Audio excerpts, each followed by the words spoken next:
As I said before, when I got to Europe, I only knew some scholastic German.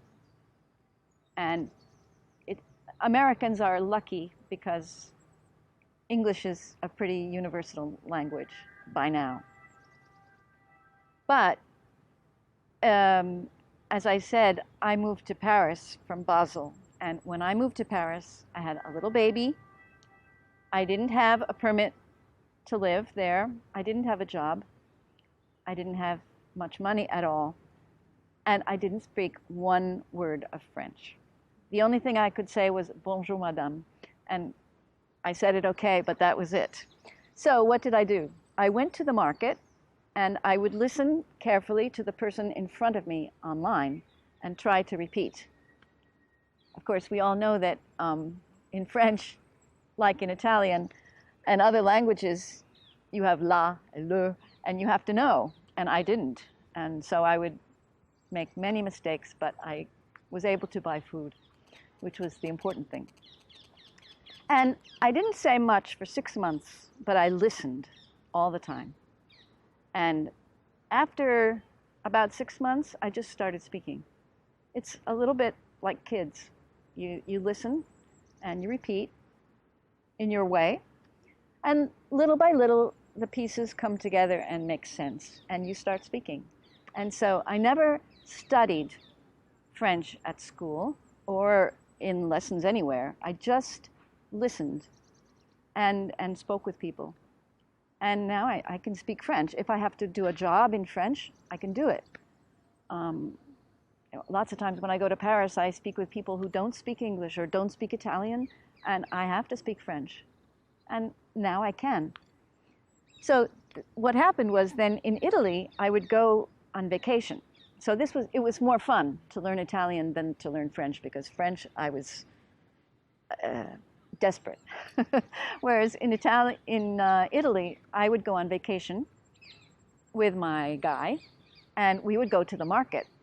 And the nice thing is that Italians really want you to understand. They try to understand. And so we just had so much fun learning Italian that it's fun to speak Italian. And the other thing that really helped me learn Italian was to buy cookbooks and try to make something from the cookbook. And it's because cookbooks are written in good Italian, and sometimes even slightly archaic Italian, very formal Italian. But they keep repeating the same things, and they're telling you what to do, and it's just a wonderful way to learn a language. And so little by little, I started speaking more Italian. And then I don't know, about 10 years later, I moved here, and I had to speak Italian. And right now I'm speaking English, but I learned Italian in a very, in a fun way, again, just by listening, watching TV, and talking to people. The best way to learn a language is to go to the country and stay there, but that's not possible for everybody. In fact, it's not possible for most people. If you're lucky, you get to come for 2 weeks and visit Rome and Venice and Florence, and probably you're with other people from your own country. But of course, you can always look at Yablo videos, because that's what they're there for, so that you can listen and understand and listen again. And I find that having the subtitles in the language you're listening to is fantastic. That's because what's hard in learning a language is to separate the words. Where does one word end and the next one begin?